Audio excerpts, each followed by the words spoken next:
رب اشرح لي صدري ويسر لي امري واحلل عقدة من لساني يفقهوا قولي اللهم ربنا الهمنا رشدنا واعذنا من شرور انفسنا اللهم ارنا الحق حقا وارزقنا اتباعه وارنا الباطل باطلا وارزقنا اجتنابه آمین یا رب العالمین۔ میرے آج کی گفتگو کا عنوان ہے ہمارے دکھوں کا واحد علاج اسلام۔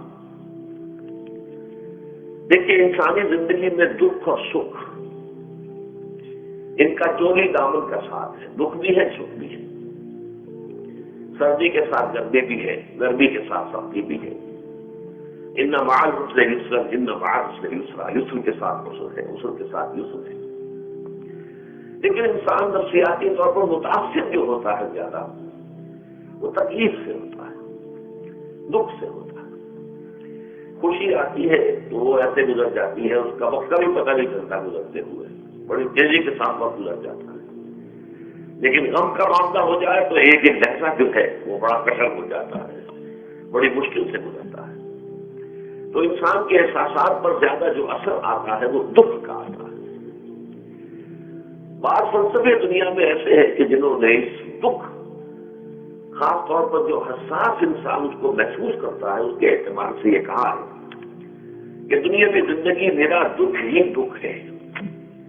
آپ کو معلوم ہے کہ تعداد انسانوں کی بہت بڑی تعداد ہے جو بدھ مت کی پیروکار ہے، اور بدھ مت کا کلمہ طیبہ یہ ہے، یعنی یہ ان کا اصل اصول ہے، جیسے ہمارے دین کا اصل اصول ہے لا الہ الا اللہ محمد رسول اللہ، کلمہ طیبہ۔ ان کا جو کلمہ طیبہ ہے وہ ہے سروم دکھم، سب دکھ ہی دکھ ہے، سب مصیبت ہی مصیبت ہے۔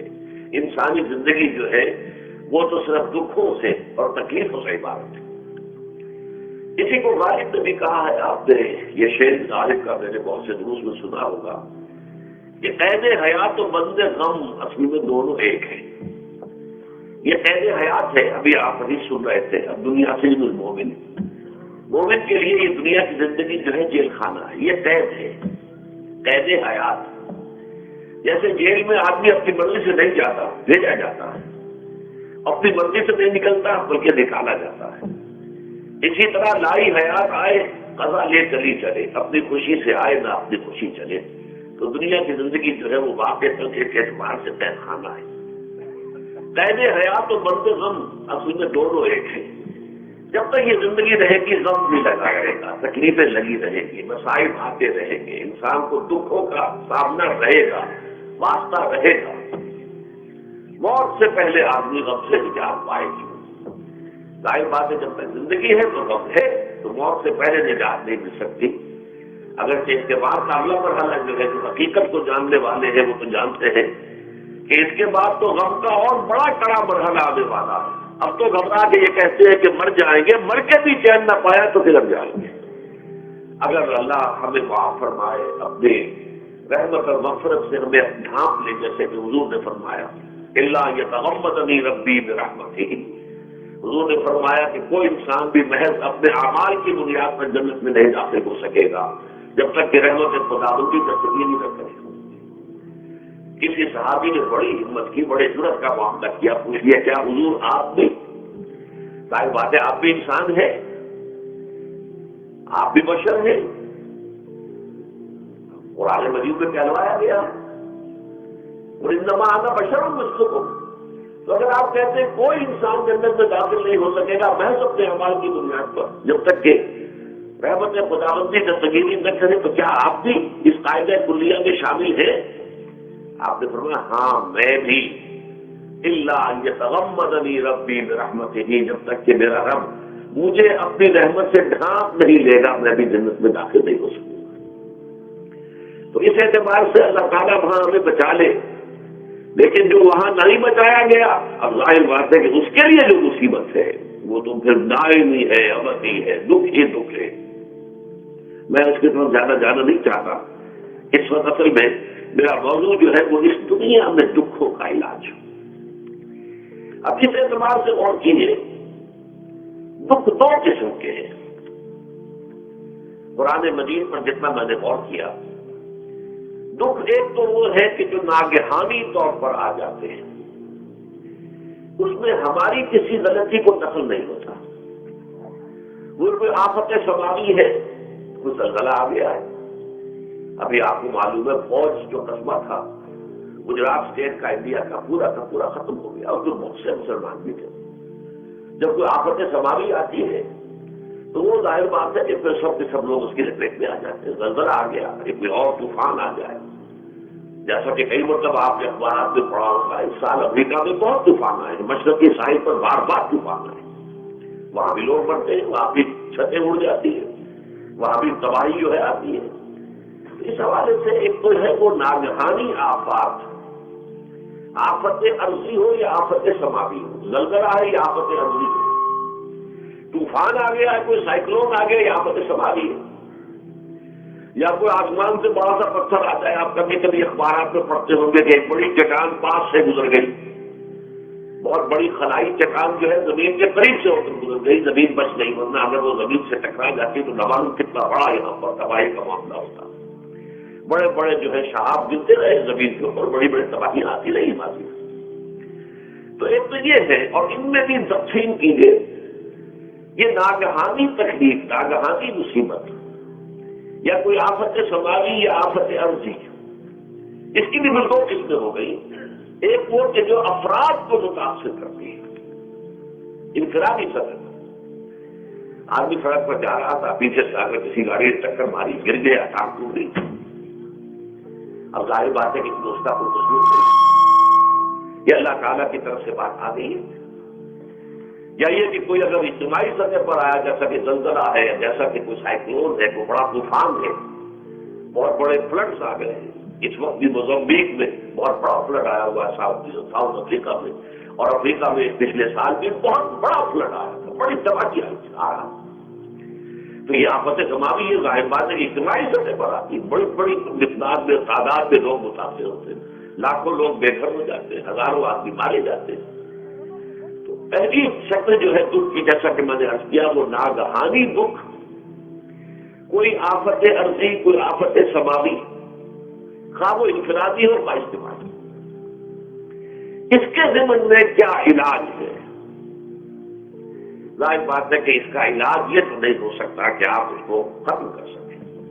انگریزی کا ایک محاورہ ہے، What cannot be cured must be endured۔ جو چیز جو ہے جس کا علاج نہیں ہو سکتا وہ تو برداشت کرنی پڑے گی۔ بعض بیماریاں بھی ایسی ہیں، ڈائبٹیز ہو گئی ہے، شوگر کا مرض ہو گیا، ڈاکٹر آپ کو بتائے گا کہ بھائی اب یہ مرض جائے گا نہیں، اب آپ کو اس مرض کے ساتھ ہی اپنے آپ کو ایڈجسٹ کر کے اپنی غذا وغیرہ اس کے مطابق طے کر لیجیے، ورنہ یہ کہ یہ نہ سمجھیے کہ یہ مرض چلا جائے گا۔ تو what cannot be cured must be endured۔ لہذا ان آفت سماوی و ارضی، چاہے وہ انفرادی سطح پر متاثر کرتی ہو انسانوں کو، چاہے اجتماعی سطح پر، اس کا تو علاج ایک ہی ہے۔ عربی میں بھی ایک محاورہ یہ ہے کہ کسی نے پوچھا تھا کہ بچھو کے کاٹے کا کیا علاج ہے؟ البقاء الی الصباح، رات کو اگر کاٹا ہے کسی بچھو نے تو روتے رہو صبح تک، یہی علاج ہے، اس کا اور کوئی علاج ہے نہیں۔ تو جو چیز لا علاج ہے اسے برداشت کرنا، گویا کہ یہاں جو اصل شے ہوگی کہ دنیاوی آفات، ارضی و سماوی آفات، ناگہانی آفات، ناگہانی مصیبتیں، ان کے ضمن میں ہمیں ایسی شے کی ضرورت ہے جو ہمارے اندر برداشت پیدا کرے، اس کو جھیلنا آسان بنا دے، ہم اس کی وجہ سے بجھ کر نہ رہ جائیں، ہماری ہمتیں جواب نہ دے جائیں، ہمارا ارادہ ختم نہ ہو جائے، ہمارا حوصلہ پست نہ ہو جائے، بلکہ برداشت ہو، جھیلنا ہو، تحمل۔ ابھی ڈاکٹر صاحب کہہ رہے تھے اللہ تعالیٰ ذرا سا متحمل ہے، میں نے کہا یہ بہت غلط بات ہے، اللہ بہت متحمل ہے۔ وہ ذرا سا تو یوں سمجھیے کہ ان کے کہنے کے انداز میں یہ بات آ گئی، ذرا سا رحیم بھی ہے، نہیں وہ بہت رحیم ہے، بہت متحمل ہے، بہت حلیم ہے۔ لیکن یہ کہ ہمیں یہ جو آفات سماویہ اور ارضیاں ہیں جو ہمارے اوپر آ جاتی ہیں اللہ کی طرف سے، ان کے ضمن میں ذہنی ایک ایٹیٹیوڈ پیدا ہو جائے، سوچ کا ایک خاص رخ بن جائے، انسان کے احساسات ایک خاص طور پر ڈھل جائیں، تو پھر ان کو برداشت کرنا آسان ہو جاتا ہے۔ اور وہ کیا ہے؟ وہ ہمارے ایمان کا لازمی تقاضا ہے۔ ایمان ہمیں یہ بتاتا ہے کہ کوئی مصیبت زمین میں آتی ہے نہ تمہاری جانوں پر آتی ہے بغیر حفظ رب۔ جو کچھ آ رہا ہے اللہ تعالیٰ کے فیصلے سے آیا ہے۔ یہ کوئی اندھا بہرا مادہ نہیں ہے، یہ کوئی اندھا بھینسا نہیں ہے کہ اس نے آ کے آپ کو ٹکر مار دی ہے، نہیں، یہ تو سمیع و بصیر، علیم و خبیر اللہ اور حکیم اور قدیر اللہ کا فیصلہ ہے۔ لہذا یہ من جانب اللہ ہے، اس کو تم سمجھو یہ اللہ تعالیٰ کی طرف سے ہے۔ اور جب اللہ کی طرف سے ہے تو سورہ آل عمران میں فرمایا بیدہ الخیر، اس کے ہاتھ میں تو خیر ہی خیر ہے۔ یعنی بظاہر تمہیں محسوس ہوتا بھی ہوتی ہے میرے لیے تکلیف دہ بات آ گئی ہے، تو اس کو یوں سمجھو کہ اس کا نتیجہ جو میرے حق میں نکلے گا وہ خیر ہوگا۔ فوری طور پر تو تکلیف ہے، مجھے اچھی نہیں لگ رہی، ناگوار ہے، لیکن نتیجہ اس کا خیر نکلے گا۔ جیسے بچہ بیمار ہے، ماں اسے دوا پینے پر مجبور کرے، کڑوی دوا ہے، وہ تو سمجھتا ہے اس پر بڑا سوچ ہو رہا ہے، یا آپ لے گئے اسے ڈاکٹر کے ہاتھ ٹیکا لگوایا ہے، وہ تو چیخ رہا ہے، رو رہا ہے، لیکن آپ کو معلوم ہے، کاش اسے بھی معلوم ہو جائے کہ میرے خیر کے لیے، میرے بھلے کے لیے، اگر اسے یہ معلوم اور محسوس ہو جائے تو اس کی تکلیف اس کے اندر بہت کمی آ جائے گی، وہ سہار لے گا، اس کو وہ برداشت کرے گا۔ اس حوالے سے جو ہمارے دین میں اس کا نام ہے، اس ذہنی کیفیت کا، ان احساسات کا، اسے ہم کہتے ہیں تسلیم و رضا۔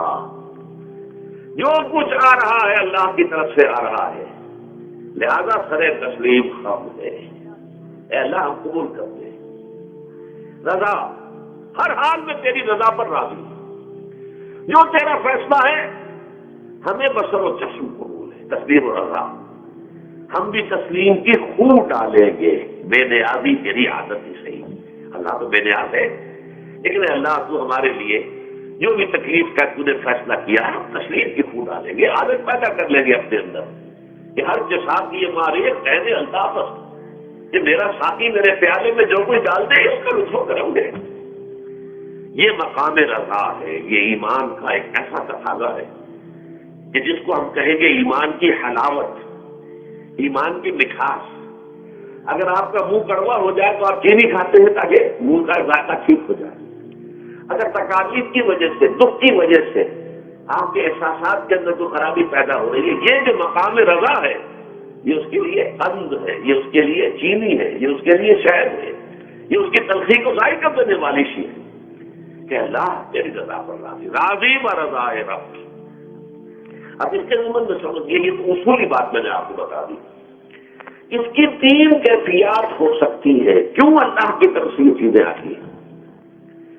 سب سے پہلی شے ہے، اب وہ جو آیات میں نے سنائی تھی وہ سن لیجیے پہلے ترجمہ۔ سورہ تغابن میں فرمایا ما صاب من مصیبت الا باذن اللہ، دیکھو کوئی مصیبت تم پر نہیں آ سکتی، نہیں آتی مگر اللہ کے اذن سے۔ ومن یؤمن باللہ، اور جو شخص اللہ پر ایمان رکھتا ہو یہدی قلبہ، اللہ اس کے دل کو ہدایت دے دیتا ہے، اس کے دل کو سکون عطا کر دیتا ہے، وہ راضی برضائے رب ہو جاتا ہے، اس میں شکوہ نہیں رہتا، اس میں شکایت نہیں ہوتی، اس میں تلخی نہیں ہوتی، کیوں ہو گیا، کیسے ہو گیا، کیوں ہو گیا، نہیں ہونا چاہیے، نہیں۔ یہ سارا جو پیچ آدمی کھاتا رہتا ہے نا اندر ہی اندر، وہ جو پیچ کھا رہا ہے یہ سب پیش نجات نہیں گئی۔ برو کشیر سے پیچا کہ حسنود مرا، یہ اتنا کے مقام رضا کشوز مرا۔ یہ پیش کھانا جو ہے پیچا کے حسنود، اس سے اللہ تعالیٰ نے مجھے نجات دے دی ہے مقام رضا کے ذریعے سے۔ کتنے بڑے بڑے عقدے میرے حل ہو گئے اس مقام رضا سے، یہ اتنا کہ مقام رضا کشوز میرے تو بہت سے عقدے اس سے حل ہو گئے۔ اس حوالے سے ایک موٹی بات تو یہ ہو گئی، لیکن اب اس کو تین حصوں میں تقسیم کی جائے۔ پہلی بات یہ کہ یہ اللہ کی طرف سے آزمائش کے طور پر آتے ہیں۔ آزمائش، میرا بندہ اس پر صبر کرتا ہے یا نہیں، یا میرے خلاف بکواس کرنے پر آمادہ ہو جاتا ہے۔ اللہ تو ایسا ہے، اللہ نے تو ہم پر کبھی کرم کیا ہی نہیں ہے، اللہ تو ظالم، معاذ اللہ معاذ اللہ معاذ اللہ۔ کہیں ایسا تو نہیں، میرا بندہ جو ہے تکلیف کو جھیلتا ہے میری وجہ سے، یہ سمجھ کے کہ اللہ کی طرف سے آئی۔ یہ سب جو ہے یہ بہت بڑی کامیابی ہے اگر انسان کو حاصل ہو جائے. اور اس صبر کے نتیجے میں دو اور باتیں پیدا ہوتی ہیں. یہ مضامین علیحدہ دروس کے اندر آتے رہے ہیں لیکن آج ایک نئے عنوان کے تحت جمع ہو کر آ رہے ہیں.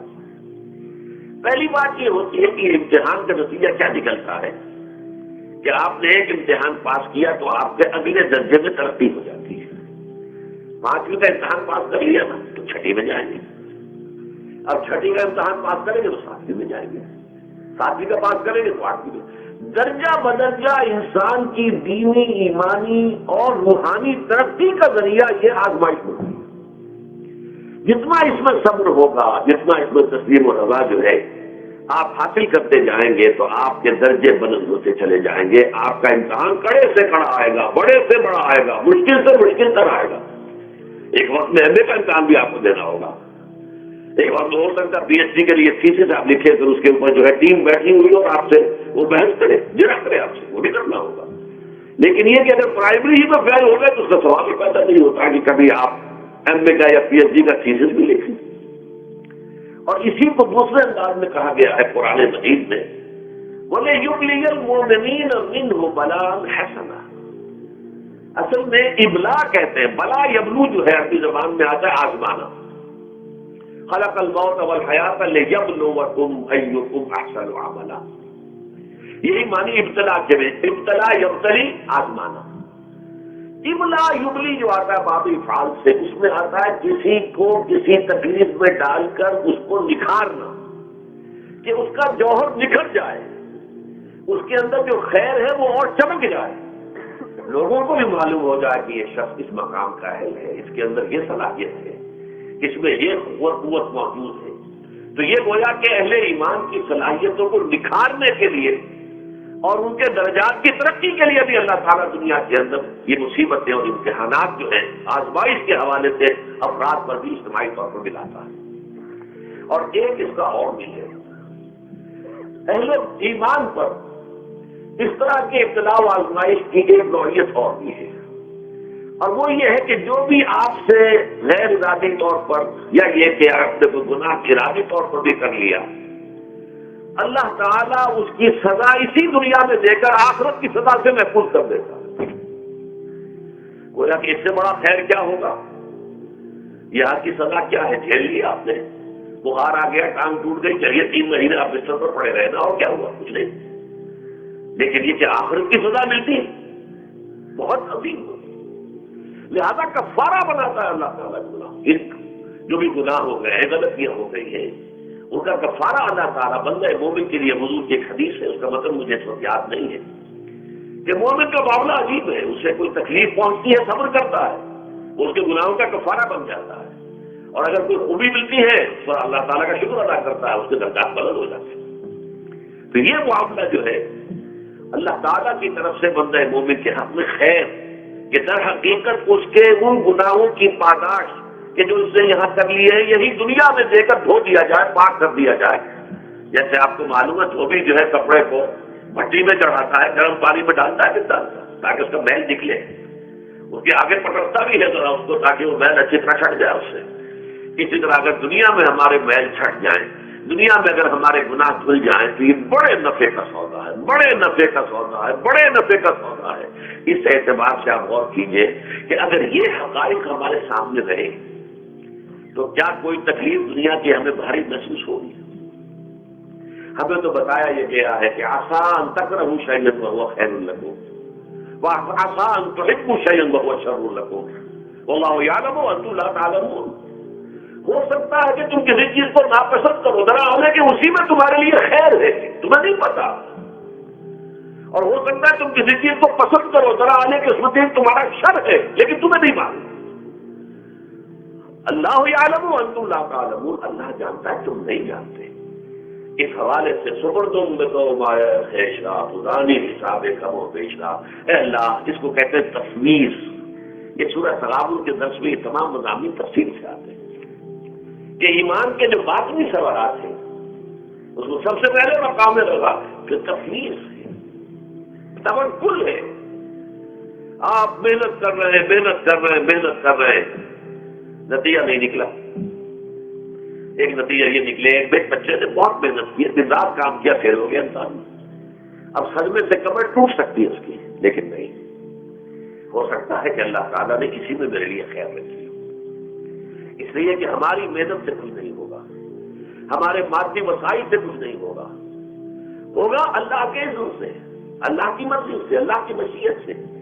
یہ ہمارے لیے خاص طور پر اس اعتبار سے بہت اہم نقطہ ہے، ہم سب راہ حق کے مسافر ہیں، اپنے اپنے بس پر سے محنت کر رہے ہیں، وقت بھی صرف کر رہے ہیں، مال بھی صرف کر رہے ہیں، محنت کر رہے ہیں، مشقت کر رہے ہیں، لیکن فرض کیجیے جیسا کہ ہے فی الواقع، فرض کیا کیجیے، وہ تو واقع سامنے کی بات ہے، نتائج نکلتے نظر نہیں آ رہے، قدم نہیں بڑھ رہے، ہماری طرف لوگوں کا رجوع عام نہیں ہے، ٹھیک ہے، اس پر قدم بدل ہونے کی بات نہیں، یہ اللہ تعالیٰ کی مشیت میں ہوگا، جب وہ چاہے گا تب ہوگا، ہمارا کام یہ کہ اپنا فرض ادا کیے چلے جائیں بس، اور نتیجے سے بالکل ذہن کو اپنے منقطع کر لیں، ذہن کا کوئی تعلق آپ کے نتیجے کے ساتھ نہ رہے، یہ جب تک کیفیت ہماری نہیں ہوگی، ہم اس راہ پر استقامت اور مدام اس پر محنت اور جد و جہد کرنا جو ہے وہ ہمارے لیے ممکن نہیں رہے گا۔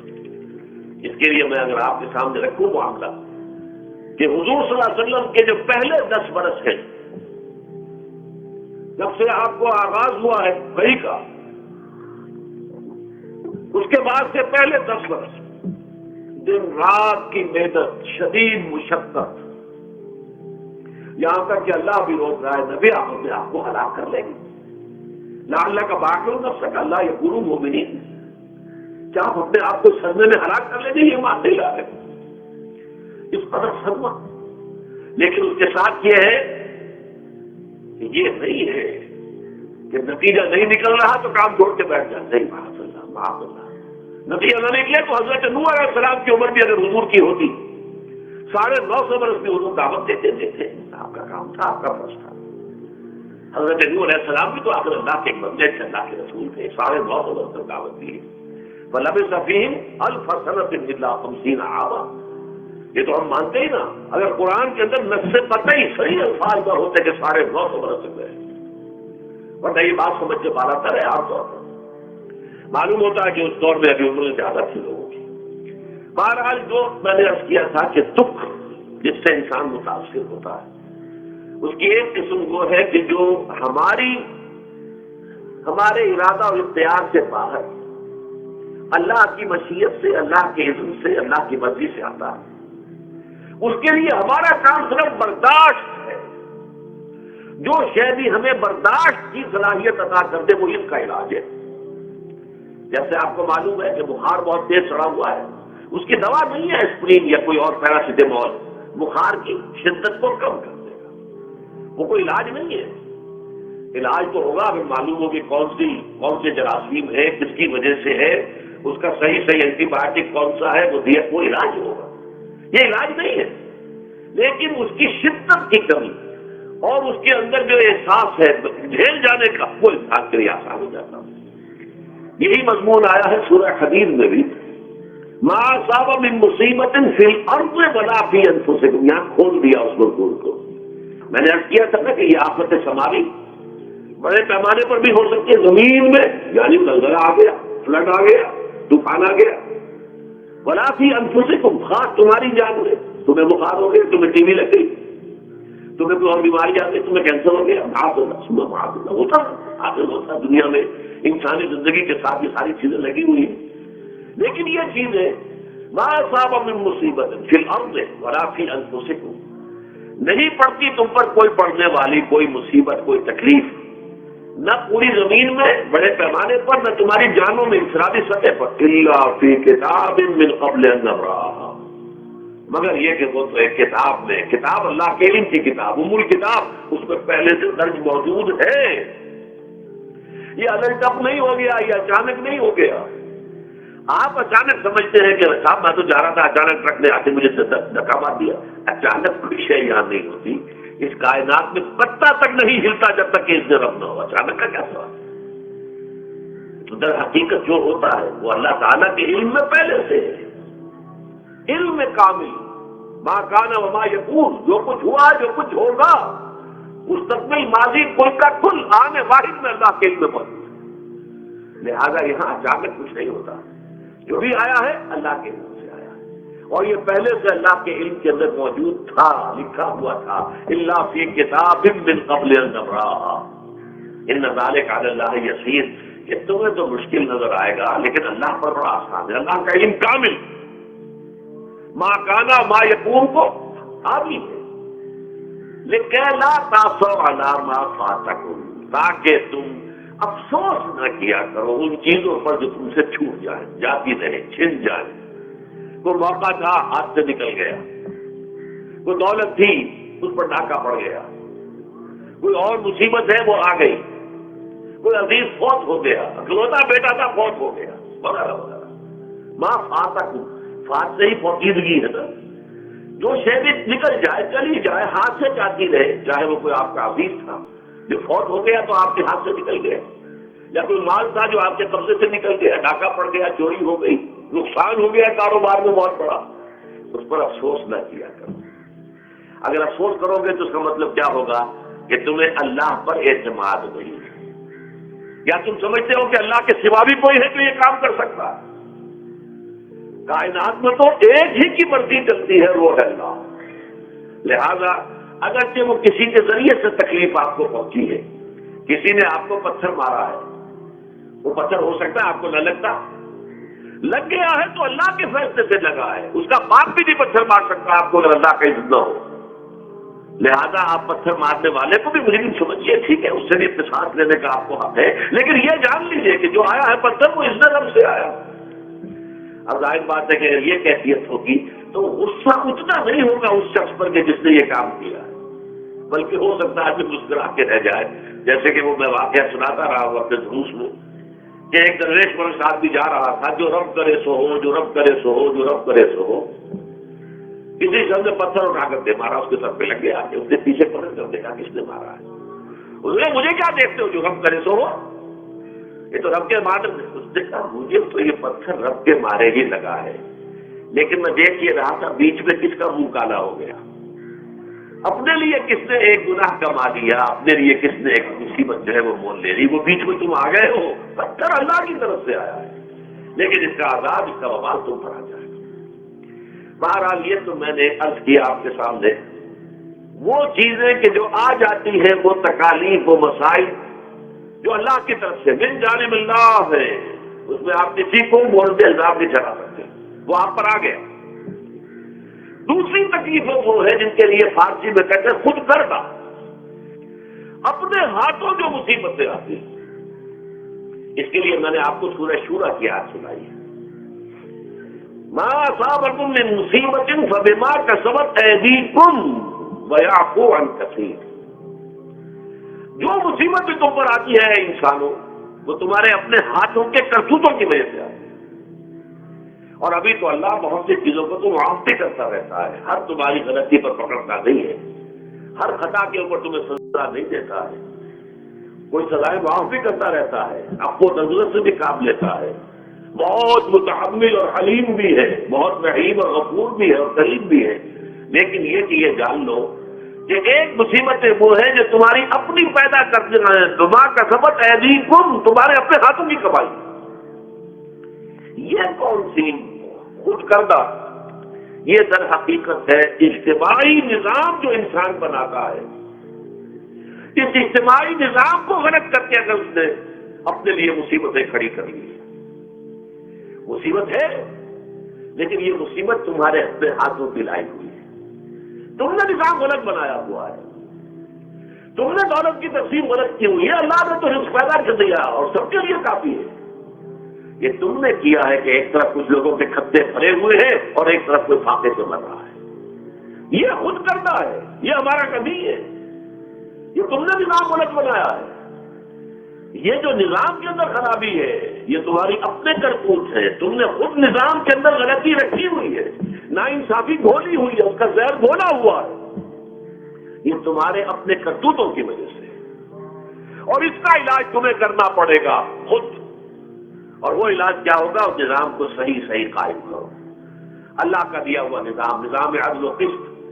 یہی وجہ ہے کہ سورہ حدید کی جو آخری آیت میں نے پڑھی تھی وہ کیا تھی اللہ تعالیٰ فرماتا ہے کہ ہم نے تو اپنے رسولوں کو بھیجا اس لیے، کتابیں نازل اس لیے کی، لقد ارسلنا رسلنا بالبینات، ہم اپنے رسولوں کو بھیجتے رہے معجزوں کے ساتھ، واضح نشانیوں کے ساتھ، وانزلنا معهم الکتاب والمیزان، ان کے ساتھ ہم نے کتاب اتاری، میزان اتاری، یہ سارا کچھ ہم نے کس لیے کیا؟ لیقوم الناس بالقسط، تاکہ لوگ عدل پر قائم ہوں۔ اب اگر تم نے اس عادل پہ نظام کو چھوڑ کر اللہ کے لیے وہ نظام کو تلک کر تم نے خود اپنا نظام بنا لیا، تو ظاہر بات ہے سرمایہ دار جب نظام بنائے گا تو وہ مزدور کے بارے میں نہیں سوچ سکتا، اسے تو اپنی مصلحتیں نظر آئیں گی، اس کے سامنے تو اپنا نفع ہوگا، جتنا زیادہ سے زیادہ نفع کما لو، جتنا ان مزدوروں کا خون نچوڑ سکو نچوڑ لو۔ زمیندار نظام بنائے گا تو وہ بیچارے کاشتکار گزارے ہاری اس کی مصلحت نہیں دیکھ سکتا، وہ تو کہے گا مجھے اپنے بچوں کو ہندوستان بھیجنا ہے تعلیم کے لیے، مجھے اپنے لیے جو ہے اسلام آباد میں بھی بنگلہ بنانا ہے اور پری میں بھی بنانا ہے، اور پھر مجھے تو ایئر کنڈیشنر مجھے چاہیے ہر جگہ پر، وہ تو اپنے مقصد کو دیکھے گا۔ وہ غریب کے ساتھ کیا بیت رہی ہے جو دن رات کی محنت اور مشقت کر رہا ہے، جس نے ہل چلایا ہے، جس نے بیج ڈالا ہے، جس نے پانی دیا ہے، جس نے فصل کی دیکھ بھال کی ہے، جس نے پھر فصل کاٹی ہے، اس کے لیے تو بمشکل 2 وقت کا گزارا، وہ بھی بمشکل، اور اس کے علاوہ نہ اس کے بچے کے لیے علاج معالجے کی کوئی سہولت ہے، نہ اس کی اولاد کے لیے تعلیم کی کوئی بندوبست ہے، لیکن یہ کہ اسی کی محنت کے نتیجے میں عیش اڑا رہا ہے وہ زمیندار اور جاگیردار، ان کے محل ہیں، ایئر کنڈیشن ہے، ان کے بچے انگلستان اور امریکہ میں تعلیم حاصل کرتے ہیں، اب آگے بڑھ کر انہوں نے کارخانے دار بھی وہ بن گئے، وہی لوگ ہیں کہ جو اعلیٰ تعلیم حاصل وہ کرتے تھے وہی بیوروکریٹس بنتے ہیں، انہی میں بڑے بڑے افسر آئیں گے۔ عام آدمی جو ہے وہ تو شاخ نکل آتے ہیں، کچھ لوگ بہت ذہین بچے بھی ہوتے ہیں، غربا کے بچے بھی ہوتے ہیں، کبھی کبھی نکل آتے ہیں، لیکن وہ تو کوئی 1-2 دانے ہوں گے ایسے جو بہت ہی انتہائی طور پر غیر معمولی طور پر ذہین ہو۔ عام بچہ کہاں کرے گا، کیسے جائے گا؟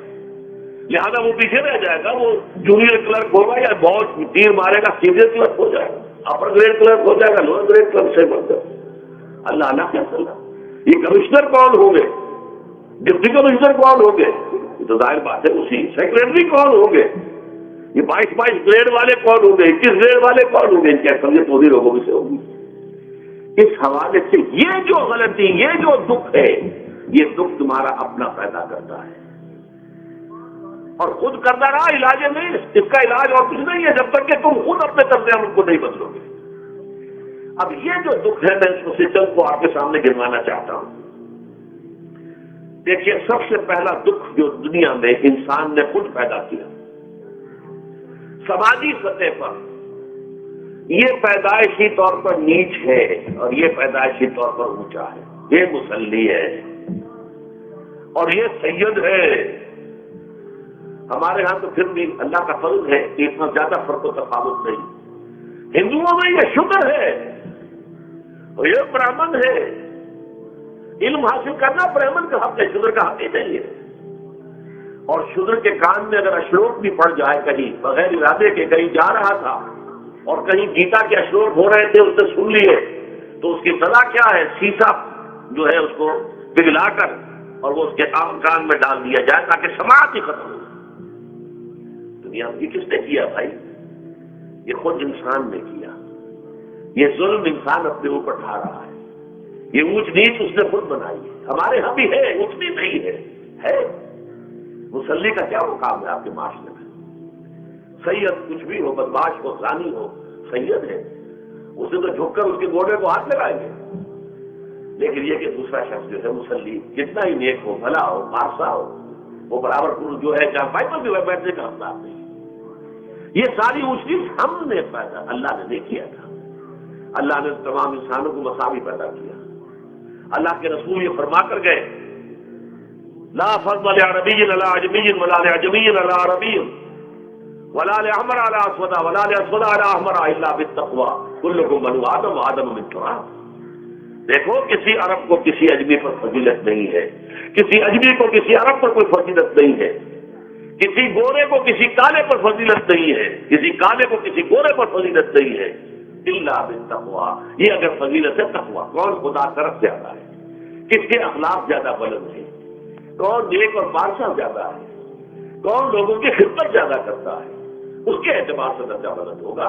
پیدائشی طور پر تمام انسان بالکل مساوی ہے۔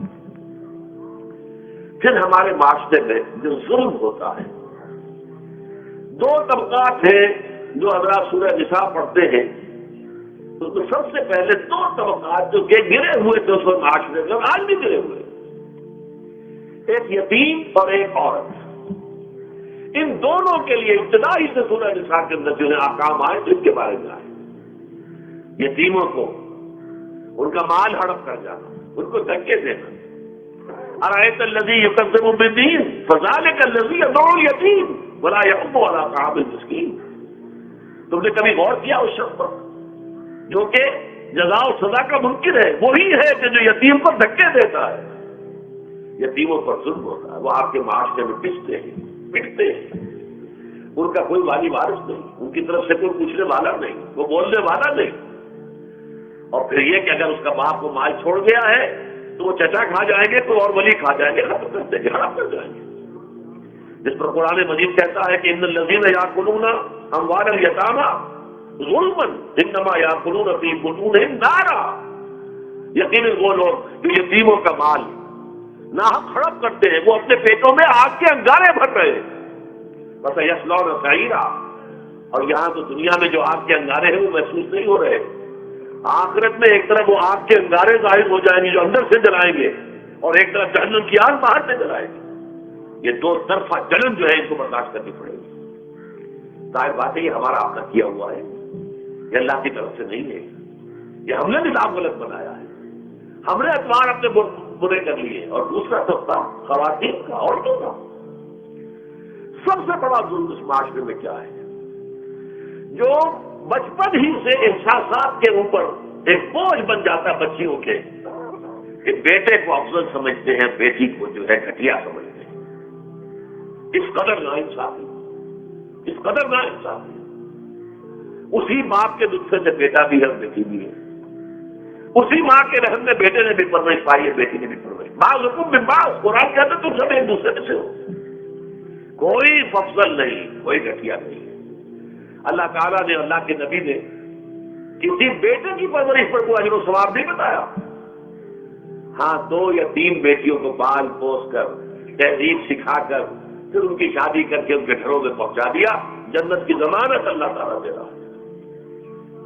اور سب سے بڑی بات یہ کہ سب سے زیادہ محبوب انسان حبیب اللہ محمد صلی اللہ علیہ وسلم، اور محمد کو اللہ نے بیٹے نہیں دیے، دیے بھی تو لے لیے، بیٹیاں تھی، 4 بیٹیاں تھیں، اور کتنی محبت کرتے تھے محمد صلی اللہ علیہ وسلم کی بیٹیوں سے، خاص طور پر حضرت فاطمہ سے، وہ تو آپ سیرت میں پڑھیے کتنی محبت، کس قدر محبت، سب سے چھوٹی تھی، شادی سے نہیں۔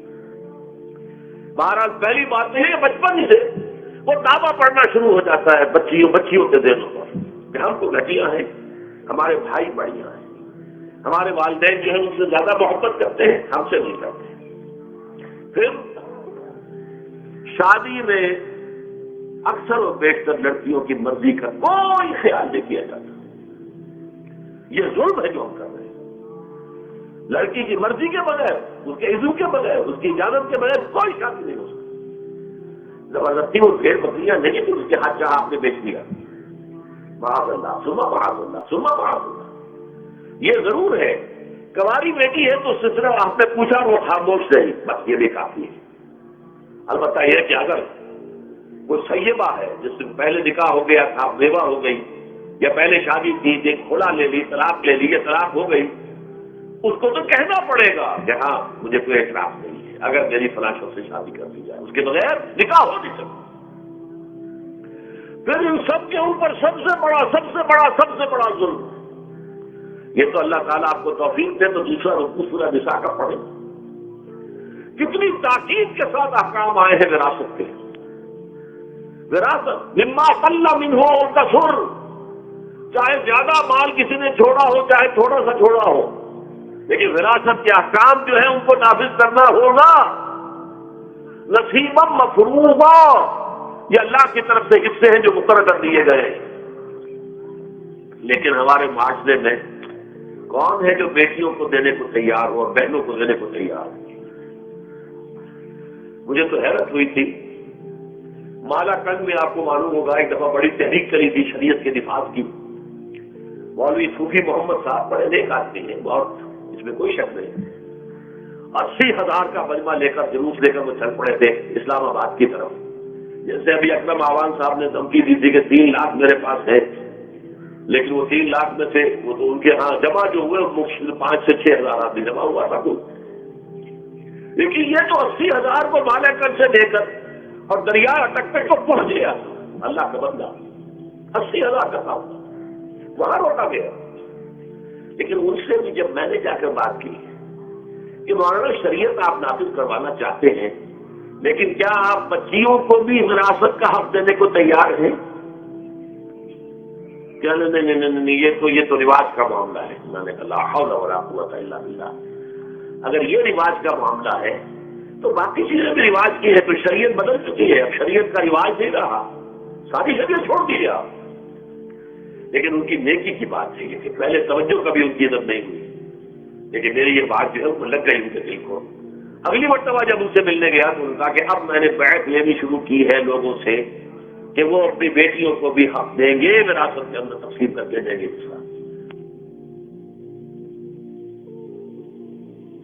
لیکن یہ کہ اس وقت تک انہوں نے کہا تھا ابھی کل 28 آدمیوں نے بیعت کی ہے. وہ 80,000 سے بیعت یہ لینی آسان کام نہیں ہے. 80,000 کو جوش دلا کر شریعت کے نام پر لا کر ٹکرا دینا یہ آسان کام ہے، لیکن 80,000 سے یہ بیعت لینا کہ پورے شریعت پر عمل کریں گے یہ بہت مشکل ہے. یہی تو وجہ ہے ہمارا قافلہ اگر سست گام ہے تو کیوں ہے؟ ہم یہ کہتے ہیں کہ پہلے میدان میں آنے سے پہلے اپنی ذات پر، اپنے گھر میں دین نافذ کرو، پھر باہر نکلو. اپنی معاش اور اپنی معاشرت پر اسلامی شریعت نافذ کرو، پھر باہر آ کر اسلام کا نعرہ لگانے کا تمہیں حق پہنچتا ہے، ورنہ نہیں. اگر تمہاری اپنی ذات پر دین نافذ نہیں، چہرے پر 12 بجے ہوئے ہو، اللہ تعالیٰ کی نبی کی سنت کا کہیں آثار دور دور تک نظر نہ آ رہے ہو، روزانہ پھاوڑا جلا رہا ہو آدمی نبی کی سنت کے اوپر شیئر کر رہا ہو، اور پھر وہ کہے میں اسلام چاہتا ہوں. بھائی اللہ کے بندے پہلے ذرا یہ کمی پوری کر لے. اور اگر تیرے کاروبار میں کوئی حرام شے ہے، تیری معاش میں کوئی حرام شے ہے، کوئی سودی معاملہ کیا اور ختم کر اس کو. اللہ کے بندے بینک کی سروس کر رہا ہے، چھوڑ اس کو. اگر یہ کام کر لو، بے پردگی اختیار کی ہوئی ہے. اللہ نے تو پردہ سکھایا ہے، اللہ کے نبی نے پردہ سکھایا ہے، شریعت اسلامی نے پردہ رکھا ہے. مردوں اور عورتوں کا اختلاط پسند نہیں ہے. اس پر عمل کرو، پھر آنا میدان میں، پھر دوسروں کی غلطی جو ہے بتانا اس کو کہ یہ تم غلط کر رہے ہو، مشرف تم یہ کر رہے ہو غلط کر رہے ہو، فلاں تم یہ کر رہے ہو غلط کر رہے ہو، نواز شریف تم یہ کر رہے ہو غلط کر رہے ہو. لیکن یہ ہے کہ اس سے پہلے اپنے اوپر، اس لیے میں نے آپ کو بتا دیا وہ واقعہ کہ انہوں نے بتایا، بعد میں اور بھی آگے ہوں گے انشاءاللہ، مجھے امید ہے. لیکن جب میں ملا تھا تو انہوں نے کہا تھا ابھی صرف 28 آدمیوں نے بیعت کی. بہرحال عورتوں کا ایک حق ہے جو حضور نے بیان فرمایا اور قرآن مجید نے بیان کیا، عاشروہن بالمعروف. عورت کا اکرام ہو، بیٹی کی حیثیت سے بھی، بہن کی حیثیت سے بھی، بیوی کی حیثیت سے بھی، اور ماں کی حیثیت سے تو سمجھو کہ جنت جو ہے وہ ماں کے قدموں تلے ہے. الجنت تحت اقدام الامہات فرمایا محمد رسول اللہ صلی اللہ علیہ وسلم کا. لہذا اکرام، عورت کا اکرام، عورت کی عزت، بیٹی کی حیثیت سے بھی، بہن کی حیثیت سے بھی، بیوی کی حیثیت سے بھی، اور ماں کی حیثیت سے بھی. عاشروہن بالمعروف. اپنی بیویوں کے ساتھ رہو بڑے طریقے پر، نیک طریقے پر، اچھے طریقے پر. حضور نے یہاں تک فرمایا خیارکم لأہلیکم وانا خیرکم لأہلی. دیکھو مسلمانوں، اے میرے صحابیوں، تم میں سے بہتر لوگ وہ ہیں جو اپنے گھر والوں کے حق میں بہتر ہیں، نرمی کرتے ہیں. عورت کے بارے میں یہ بھی فرمایا، ایک مرتبہ سواری تیز دوڑا رہے تھے جو بھی اونٹ کو لے کے جانے والے تھے، جبکہ عورت میں کچھ خواتین سوار تھی. حضور نے فرمایا دیکھو میں یہ نگینے ہیں جو سوار ہیں، ان کو زیادہ دھکے نہ لگواؤ تیز اونٹ چلا کر. ان کے ساتھ نرمی ہو، ان کے ساتھ نیکی کی جائے، ان کے احساسات کا خیال رکھا جائے، ان کے ساتھ زیادتی نہ ہو. مار پیٹ کا کیا سوال، معاذ اللہ، سن معاذ اللہ. ان کے ساتھ جو ہے عاشروہن بالمعروف، بھلے طریقے پر گزارا کرو۔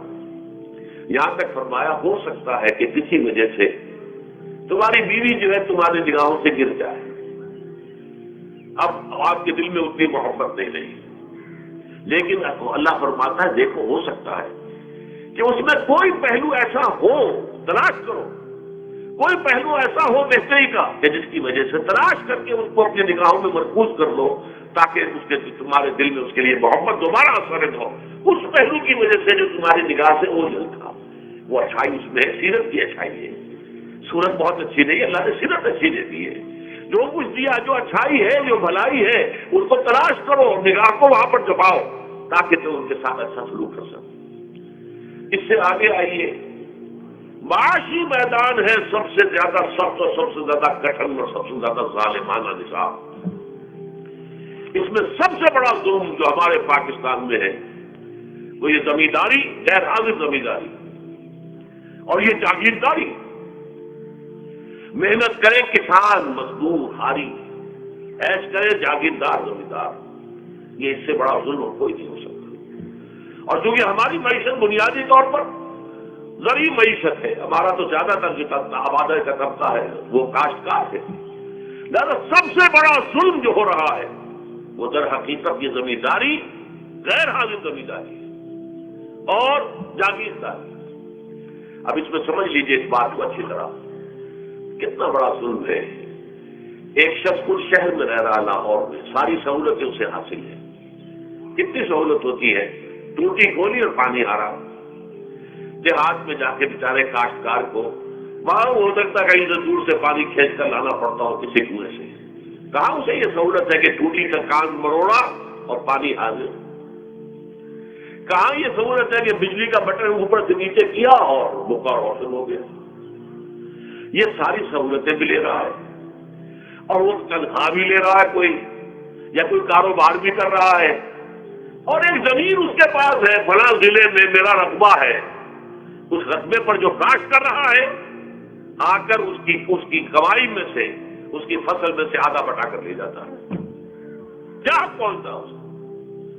یہ مزارعت جو ہمارے ہاں جس کو جائز قرار دے دیا گیا، یہ دور ملوکیت میں جائز قرار دیا گیا۔ بادشاہت جو ہے وہ چلتی تھی، جیسے آپ نے کنگ کھجورا دیکھا ہے، اس کی بہت سی کامیں ہوتی ہیں، کنگ کھجورے کی کتنے پاؤں ہوتے ہیں، سینکڑوں۔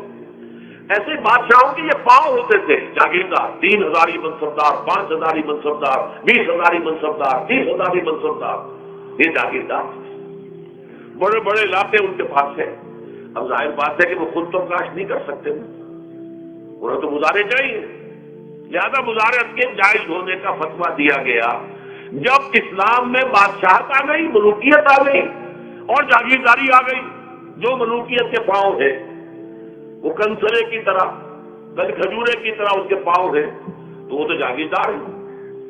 یہ ہے جس کی وجہ سے امام ابو حنیفہ نے کہا مزارعت حرام ہے، جس کی زمین ہے وہ کاشت کرے، یا حضور کی حدیث ہے کہ چاہے اپنے بھائی کو دے دے تو ایک دانہ لینے کا حقدار نہیں۔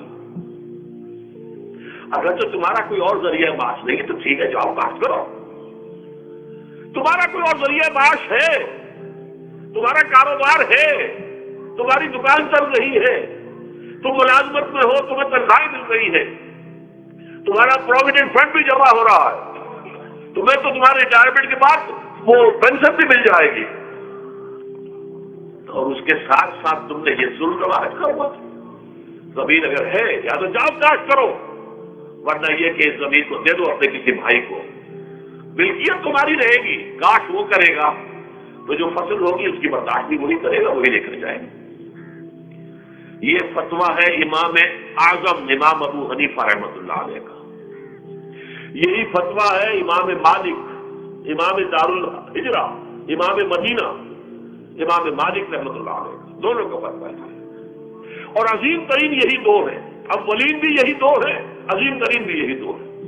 امام شافعی بھی شاگرد ہیں امام مالک کے، امام احمد بن حنبل شاگرد ہیں امام شافعی کے، تو ٹاپ پر کون ہے؟ امام ابو حنیفہ، ان کے شاگردوں میں قاضی ابو یوسف اور امام محمد امام ظفر، ادھر امام مالک ان کے شاگردوں میں پھر امام شافعی، پھر ان کے شاگرد امام احمد بن حنبل۔ ٹاپ پر دونوں یہ کہہ رہے ہیں کہ حرام، مزارعت حرام، جس کی زمین ہے خود کاٹ کرے، یا یہ ہے کہ خود کاٹ نہیں کر سکتا تو اپنے بھائی کو دے دے، بس ٹھیک ہے، اس میں سے کوئی حصہ لینے کا وہ حقدار نہیں ہے۔ جو محنت کرے، جو خون پسینہ اپنا لگائے، وہی اس سے ساری جو ہے آمد اس کو حاصل ہونی چاہیے۔ یہ مجھے حال ہی میں، یہ آپ کے علم میں ہونا چاہیے، یہ فتویٰ دیا ہے قاضی ابو یوسف اور امام محمد نے، مزارعت حلال ہے، جائز ہے۔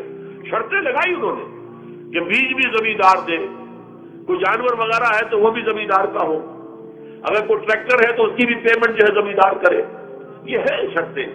یعنی اس کا کوشش کی ہے کہ جاگیرداری کا ڈنک جو ہے کم ہو جائے، اس مزارعت کے اندر جو مضرت ہے وہ کم ہو جائے، لیکن یہ کہ اصلاً اسے جائز قرار دے دیا۔ ہمارے ہاں کون شرطوں کو کون دیکھتا ہے، آداب کو کون دیکھتا ہے، قواعد و ضوابط کو کون، حنیًا مریا، جیسے کہ ماں کا دودھ پیتے ہیں ایسے ہی یہ مزارعت کی جو آمد بھی ہے اس کو کھا رہے ہیں۔ حرام ہے، حرام ہے، حرام۔ حال ہی میں ابھی ملاقات ہوئی میری مولانا زاہد الراشدی صاحب، آپ کے بہت قریب جنابوالے میں، جو اس کی سب سے بڑی مسجد ہے، اس کے خطیب ہیں، انہوں نے بتایا ملا علی قاری نے بھی یہ لکھا، جو بہت بعد کے حنفی جو ہے وہ فقیہ ہے، کہ دلائل تو وہی ہیں جو امام ابو حنیفہ نے دیے ہیں، دلائل تو ان کے ساتھ ہے، لیکن مصلحت ہے جو جس کے تحت یہ فتویٰ دیا گیا۔ یہاں تک کہ مولانا شبیر احمد عثمانی کے ساتھ دست راست سمجھ لیجیے، ظفر احمد عثمانی رحمۃ اللہ علیہما، انہوں نے بھی یہ لکھا ہے کہ دلائل تو امام صاحبی کی رائے کے حق میں جاتے ہیں، لیکن یہ کہ ہمارے ہاں تقلید کا ایسا ایک قلادہ گردنوں میں ڈال دیا گیا ہے، کیونکہ ہمارے بزرگوں نے فتویٰ دے دیا، قاضی ابو یوسف نے، امام اور قاضی اور امام محمد نے، لہذا فتویٰ دوسری پر چلے گا۔ میں نے ان سے بات کی، ان کا ڈٹ کر میں نے کہا میدان میں آئیے، کام کیجیے، جب تک یہ مزارعت ختم نہیں ہوتی ہے، جب تک جاگیرداری اور زمینداری ختم نہیں ہوتی ہے، اس ملک میں کوئی سیاست صحیح آ ہی نہیں سکتی۔ یہ سیاست تو وڈیروں کا، جاگیرداروں کا، بڑے بڑے زمینداروں کا کھیل ہے۔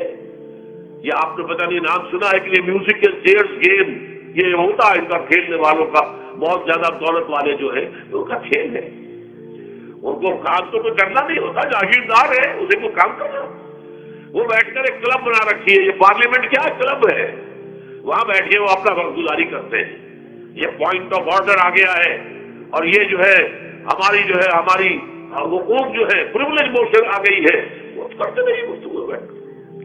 تو یہ جان لیجیے کہ یہ ظلم کس نے کیا ہے؟ یہ خود کرتا ہے، یہ ہم نے اس نظام کو برداشت کیا ہوا ہے۔ جب تک ہم نہیں اٹھیں گے یہ نظام ختم نہیں ہوگا۔ خود کردہ کا علاج خود ہی کرنا ہوگا۔ یہ غلط نظام جو چلا آ رہا ہے، جب تک کہ اس کو ہم بدلیں گے، اس کو ختم نہیں کریں گے، اس وقت تک یہ ظلم کیسے ختم ہوگا؟ اس سے آگے آئیے، ایک ہے کارخانے دار۔ کارخانے دار کو اور مزدور کو آپ نے چھوڑ دیا کہ باہم طے کریں۔ کارخانے دار کہتا ہے میں تو صاحب آپ کو 15 روپے دوں گا، کام کرنا ہے تو کرے، نہیں کرتے نہ کرے۔ آپ نے زیادہ سے زیادہ یہ کیا کہ نہیں یہ ویج بہت کم ہے، آپ نے یونین بنا لی، کچھ ہڑتال کر دی۔ اچھا ہڑتال کر دی، 10 دن کی ہڑتال کے بعد غریب مزدور کا تو بچہ ہو سکتا بھوکا مرنے لگے، کارخانے دار کی صحت پہ کوئی اثر پڑے گا؟ اس میں لاکھوں ہے، کروڑوں ہے، اس کی صحت پر کوئی اثر نہیں پڑتا۔ لہذا یہ ظلم ہے۔ اس ظلم کا علاج کیا ہے؟ اگر یہ ضمانت ریاست کی طرف سے ہو، حکومت کی طرف سے، کہ اگر تمہیں تمہاری مناسب مزدوری نہیں ملتی مت کرو کام، لیکن تمہارے بچے کو بھوکا ہم نہیں مرنے دیں گے، تمہیں سبسسٹنس الاؤنس دیں گے، ان ایمپلائمنٹ الاؤنس دیں گے، ہم زکوٰۃ کا نظام قائم کریں گے جس کے تحت کے اندر رائٹ کر دیں گے، طے کر دیں گے، لکھ دیں گے کہ ہر شہری کی بنیادی ضروریات کی کفالت ریاست کے ذمے ہے۔ اب اگر ایسا ہے تو ایک آدمی پاؤں جما کر بات کرے گا نا کارخانے دار کے ساتھ، ایک امپلائی جو ہے امپلائر سے بات کرے گا پاؤں جما کر، جناب آپ مجھے تنخواہ کم دے رہے ہیں، میں کام نہیں کروں گا۔ لیکن اب کیا ہے،